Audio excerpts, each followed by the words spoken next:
وكذلك جعلنا لكل نبي عدوا من المجرمين وكفى بربك هاديا ونصيرا. Bismillahirrahmanirrahim. Assalamualaikum warahmatullahi wabarakatuh. Apa kabar sahabat pencinta dakwah? Semoga kita yang mendengar video ini dalam keadaan selalu sehat walafiat diberikan oleh Allah Subhanahu wa taala. Amin ya rabbal alamin. Sahabat pencinta dakwah, Umar bin Khattab radhiyallahu an hampir dipastikan semua umat Islam akan mengenal sosok Umar bin Khattab dengan keberaniannya, keadilannya, kecerdasannya, dan sikap kritis, keras dan ketegasannya, sekaligus kelembutannya. Kesedihan dan mudah tersentuh adalah dua kondisi berlawanan yang menyatu dalam pribadi Umar. Terutama keberaniannya telah terkenal sejak dia belum memeluk Islam. Jagoan dan ahli berkelahi yang selalu memenangkan pertandingan adu kekuatan di pasar Uqaz. Namun keberanian dan kekuatan ini pula lah yang akhirnya mengantarkan pada hidayah Allah Subhanahu wa taala. Ketika membentur keberanian dan kekuatan iman yang dimiliki adiknya Fatimah binti Khattab. Kisah keislamannya ini berawal ketika tokoh-tokoh kafir Quraisy seperti Abu Jahal bin Hisham, Uqbah bin Nafiq dan lain-lainnya gagal membunuh Nabi Muhammad SAW. Sementara dakwah Islam semakin meluas dan beberapa orang sahabat berhasil hijrah ke Habsyi dan beribadah dengan tenang di bawah lindungan Raja Najasyi. Sebagai jagoan terkuat di Mekah, Umar merasa harus sendiri yang membunuh Muhammad yang dianggapnya telah murtad dan memecah belah kaum Quraisy serta memaki dan menghina agama nenek moyangnya. Umar pergi ke rumah Al-Arqam, tempat Rasulullah SAW mengajarkan Islam kepada sahabat-sahabat beliau. Di tengah perjalanan Umar, ia bertemu Nu'aim bin Abdullah yang menanyakan kepergiannya dengan pedang terhunus. Begitu mengetahui niatnya untuk membunuh Rasulullah SAW, Nu'aim justru mencela Umar. Hendaknya engkau meneruskan urusan keluargamu dulu, hai Umar, sebelum urusan Bani Manaf. Sesungguhnya adikmu sendiri Fatimah binti Khattab dan suaminya yang juga anak pamanmu Sa'id bin Zaid telah mengikuti ajaran Muhammad. Mereka lah yang harus engkau selesaikan urusannya, hai Umar. Betapa geramnya Umar mendengar penjelasan Nu'aim bin Abdullah itu. Dibeloklah langkahnya menuju rumah Sa'id bin Zaid dengan kemarahan yang memuncak. Saat itu, di rumah Sa'id juga ada Khabbab ibnu Arad yang sedang mengerjakan ayat-ayat Al-Quran pada mereka-mereka yang mengikuti Rasulullah SAW. Mendengar kedatangan Umar, Khabbab langsung bersembunyi. Sa'id membukakan pintu dan Fatimah menyembunyikan lembaran mushaf Al-Quran. Begitu melihat Sa'id, kemarahan Umar tidak bisa dibendung lagi. Seolah-olah kemarahannya kepada Nabi SAW ditumpahkan semua kepada adik iparnya tersebut. Dibentaknya Sa'id sebagai murtad dan memukulnya hingga terjatuh. Fatimah mendekat untuk membela suaminya, tapi dipukul oleh Umar pada wajahnya. Sungguh keadaan yang mengenaskan dan membahayakan bagi kedua suami istri tersebut. Umar sudah menduduki dada Sa'id. Satu pukulan telak dari jagoan Uqaz itu bisa jadi akan membunuhnya. Namun tiba-tiba terdengar perkiraan keras dari Fatimah. Hai musuh Allah, kamu berani memukul saya karena saya beriman kepada Allah. Hai Umar, perbuatlah apa yang engkau suka, karena saya akan tetap bersaksi bahwa tiada Tuhan melainkan Allah dan bahwa Muhammad adalah Rasulullah. Umar tersentak bagi tersengit listrik.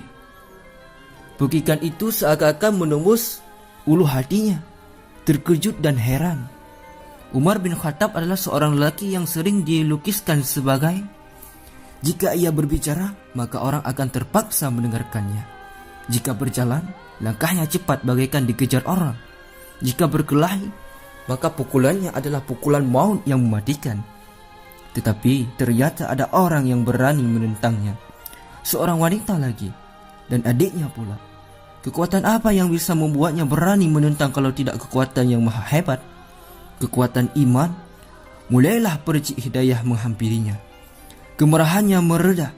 Dimintanya lembar-lembar Al-Quran yang dipegang Fatimah. Tetapi sekali lagi jagoan duel di pasar Uqas ini seakan-akan tak berkutik ketika adiknya tersebut berkata dengan tegas, tidak mungkin ia tidak boleh disentuh kecuali oleh orang-orang yang suci. Pergilah, mandilah dan bersucilah hai Umar. Bagai anak kecil yang penurut, Umar pun berlalu. Sesat kemudian kembali dengan jenggot yang mengucurkan niar. Diberikanlah lembaran mushaf yang berisi surah Taha ayat 1-6. Makin kuatlah hidayah Allah membuka mata hatinya. Setelah ayat-ayat tersebut dibacanya, meluncurlah kata-kata dari mulutnya. Tidak pantas bagi Allah yang ayat-ayatnya sebegini indahnya. Sebagai mulianya mempunyai sekutu yang harus disembah. Tunjukkanlah padaku di mana Muhammad. Sebuah pernyataan yang menunjukkan perubahan sikap dan keyakinannya selama ini terhadap Nabi Sallallahu Alaihi Wasallam. Khabbab bin Arat pun keluar dari persembunyiannya dan berkata, bergembiralah Umar, sesungguhnya Nabi telah bersabda tentang dirimu.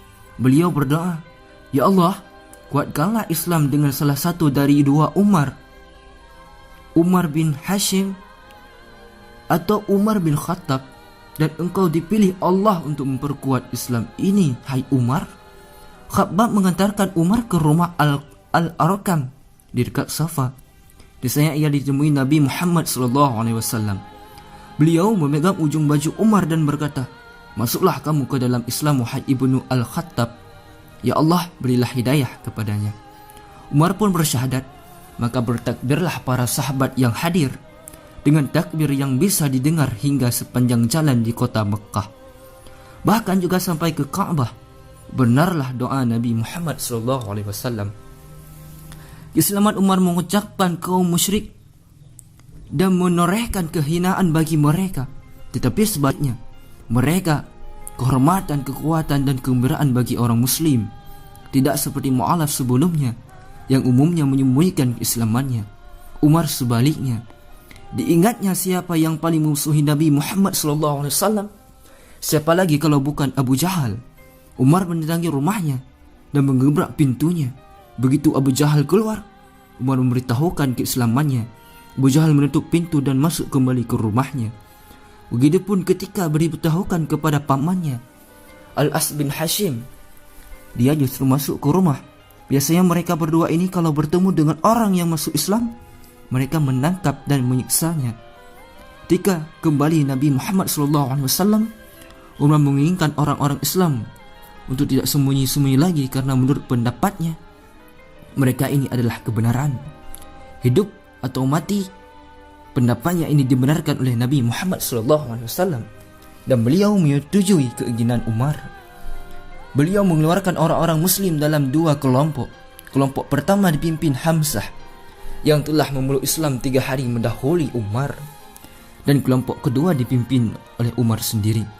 Orang-orang musyrik hanya terpana, tidak berani berbuat apa-apa seperti sebelumnya. Tampak jelas kesedihan di mata mereka. Karena itulah Rasulullah SAW menggelari Umar dengan Al-Faruq, pemisah antara yang hak dan yang batil. Sejak saat itu orang-orang Islam bisa beribadah dan membuat majelis di dekat Ka'bah, tawaf dan berdakwah, serta melakukan pencegahan terhadap siksaan-siksaan. Sikap Umar atas perjanjian Hudaybiyah. Ketika perjanjian Hudaybiyah disetujui antara pihak Quraisy dan Nabi Muhammad SAW, sebagian besar orang-orang Islam merasa kecewa. Umar sempat berkata, sesungguhnya Rasulullah SAW telah berdamai dan mengadakan perjanjian dengan penduduk Mekah. Dalam perjanjian itu, Nabi Muhammad SAW telah memberikan syarat-syarat. kelihatannya lebih memihak kepada kaum Quraisy. Seandainya Nabi mengangkat seorang amir yang berkuasa atasku dan ia membuat perjanjian yang seperti itu, aku tidak akan mendengarkannya dan tidak akan taat kepadanya. Secara umum, sikap Umar dan sebagian besar orang-orang Islam dapat dipahami selain karena gagalnya niat untuk umrah padahal sudah sangat dekat dengan Makkah, sementara golongan-golongan lain tidak dihalangi. Terlebih adalah klausul keempat dari perjanjian tersebut, yaitu jika ada orang-orang Quraisy yang datang kepada Nabi Muhammad SAW tanpa seizin walinya, walaupun ia telah memeluk Islam, Nabi Muhammad SAW harus mengembalikannya kepada mereka.